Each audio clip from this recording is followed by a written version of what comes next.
Hello అండి. నా పేరు డాక్టర్ స్ఫూర్తి. Fertility consultant, 39 hospital, Kukatpally branch. So, ఈరోజు మీ అందరి ముందుకి పీజీటీ అనే టాపిక్ గురించి డిస్కస్ చేయడానికి వచ్చానండి. PGT pre implantation genetic testing. So, ఈ టాపిక్ అసలు ఇది ఎవరికి చేస్తారు, ఎందుకు చేస్తారు అనే దాని గురించి మాట్లాడదాం. సో, నార్మల్‌గా ఐవీఎఫ్‌కి వెళ్ళినప్పుడు ఎంబ్రియోస్ అనేవి ఫార్మ్ చేసి, అంటే ఇంజెక్షన్స్ ఇస్తాం, డైలీ ఇంజెక్షన్స్ అండ్ ఎగ్స్ అనేవి పికప్ చేస్తాము. పికప్ చేసిన తర్వాత స్పర్మ్స్, ఎగ్స్ కలిపిన తర్వాత ఎంబ్రియోస్ అనేవి ఫార్మ్ అవుతాయి 5 days ల్యాబ్‌లో ఉంచిన తర్వాత.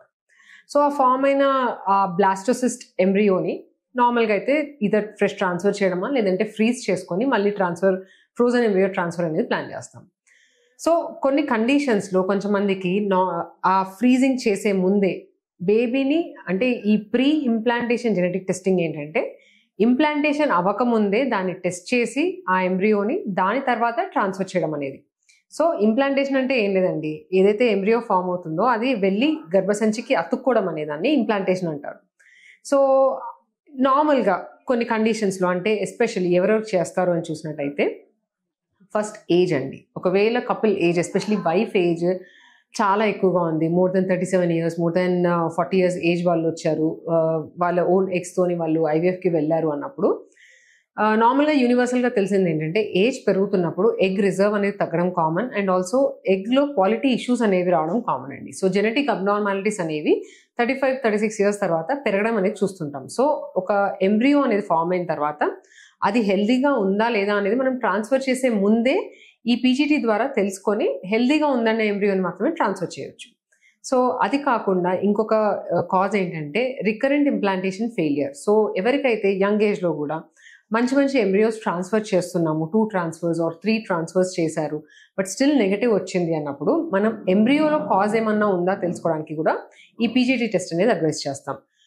సో, అది కాకుండా రికరెంట్ ప్రెగ్నెన్సీ లాసెస్, అంటే ఊరికే అబార్షన్స్ అవుతాయి కొంచెంమందికి. ప్రెగ్నెన్సీస్ న్యాచురల్‌గా వస్తాయి, but 2 or more times miscarriages అయినప్పుడు కూడా ఈ పీజీటీ అనే టెస్ట్ అడ్వైస్ చేస్తాం. సో, ఈ పీజీటీ అనే టెస్ట్‌లో ఏం చేస్తామంటే, ఇందాక చెప్పినట్టు బ్లాస్టోసిస్ట్ అనేది ఫామ్ అయినప్పుడు నార్మల్‌గా బ్లాస్టోసిస్ట్‌కి 2 different పార్ట్స్ ఉంటాయండి. ఒకటి ఏంటంటే ఇన్నర్ సెల్ మాస్. అదేంటంటే ఒక చిన్న ముద్దలాగా ఉంటుంది. అది ఫ్యూచర్ బేబీ అవుతుంది అందులోంచి. అండ్ ఇంకొకటి ట్రోఫెక్టోడర్మ్ అనే ఒక ఔటర్ కవరింగ్ అన్నమాట. సో, దానిలోంచి బేబీ మాయ అండ్ ఆల్సో బయట పార్ట్స్ అనేవి ఫామ్ అవుతాయి. ఆ బయట కవరింగ్ అనేది ఫామ్ అవుతుంది. సో, ఈ పీజీటీలో ఏంటంటే బేబీని, ఇన్నర్ సెల్ మాస్ని డిస్టర్బ్ చేయకుండా ఈ ట్రోఫెక్టోడర్మ్ ఏదైతే ఉందో దానిలోంచి ఒక 2-3 సెల్స్ లేజర్ అనేది ఇచ్చి, సో అందులోంచి 2-3 సెల్స్ సెపరేట్ చేసి, అది ఓవరాల్‌గా బ్లాస్టోసిస్ట్‌లో ఒక 200 సెల్స్ వరకు ఉంటాయండి. సో, అందులోంచి అది కూడా ఆ ట్రోఫెక్టోడర్మ్ నుంచి మాత్రమే ఒక 2-3 సెల్స్ తీసి దాన్ని టెస్ట్‌కి పంపిస్తాం. సో, టెస్ట్‌కి పంపించినప్పుడు మనకి పీజీటీ ఏం చేస్తున్నాం అనేది కూడా చూస్తామండి. అంటే PGT A, PGT SR and PGT M అని డిఫరెంట్ టైప్స్ ఉంటాయండి. సో, ఏ ఏంటంటే ఏన్యూప్లాయిడీ గురించి తెలుసుకోవడానికి. సో, మనం పంపించిన ఎంబ్రియో యూప్లాయిడా, ఎన్యూప్లాయిడా అనేది మాత్రం దానిలో ఇస్తారు. అంటే ఆ 46 క్రోమోజోమ్స్ అనేవి కరెక్ట్‌గా ఉన్నాయా లేవా అనేది మాత్రమే దానిలో తెలుస్తుంది. అలాగే పీజీటీ ఎస్ఆర్ అంటే ఉన్న జీన్స్ అనేవి కరెక్ట్‌గా ఉన్నా, రీఅరేంజ్‌మెంట్స్ ఏమన్నా అయ్యాయా అనేది తెలుస్తుంది. అది కాకుండా పీజీటీ ఎం. సో, ఇదేంటంటే కొంచెం మందిలో ఫ్యామిలీలో కొన్ని జెనెటిక్ ప్రాబ్లమ్స్ అనేవి రన్ అవుతూ ఉంటాయి. ఏదైనా సింగిల్ జీన్ డిజార్డర్స్ ఉంటాయి.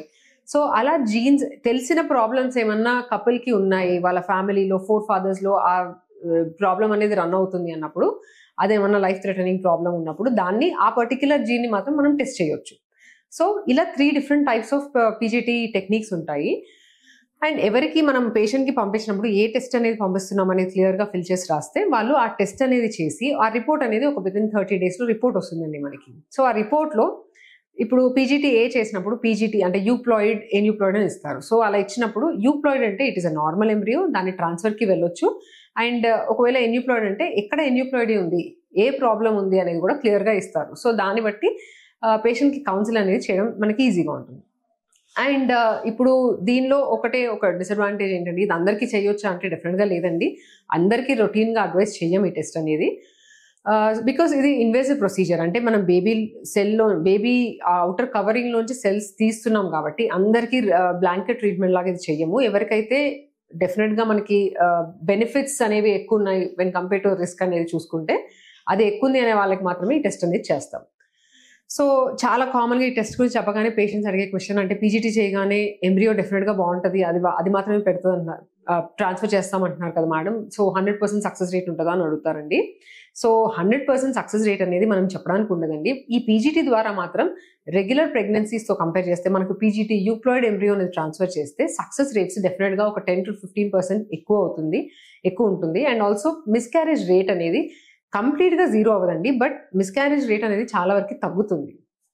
సో బెనిఫిట్స్ అనేవి చూసుకొని అండ్ కరెక్ట్ పేషెంట్ ఐడెంటిఫికేషన్ అనేది చేసుకోవడం ఇంపార్టెంట్. అండ్ ఇంకా ఈ టాపిక్ గురించి మీకు ఏమైనా డౌట్స్ ఉంటే మీరు మమ్మల్ని సంప్రదించవచ్చు. Thank you.